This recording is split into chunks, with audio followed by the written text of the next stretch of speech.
Hey guys, আসসালামু আলাইকুম and welcome to my another vlog. আজকে আমি আপনাদেরকে দেখাতে যাব কিশোরগঞ্জ জেলার একটি ঐতিহ্যবাহী স্থান। তাহলে চলুন।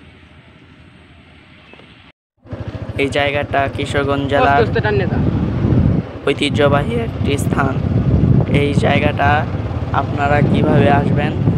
এই জায়গাটা আসতে হলে আপনাদের প্রথমে কিশোরগঞ্জ জেলায় আসতে হবে।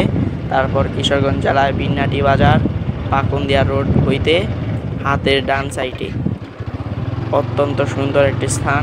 এখানে প্রতিনিয়ত অসংখ্য মানুষ আসে ছবি এবং ভিডিও করতে। আপনারা চাইলে আপনারাও আসতে পারেন। এটি অনেক সুন্দর একটি স্থান। এখানে অসম্ভব পরিমাণ প্রাকৃতিক সৌন্দর্য এবং শহরের সৌন্দর্যও আপনারা দেখতে পারবেন।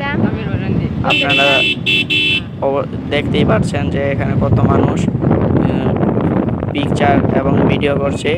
আপনারাও আসতে পারেন।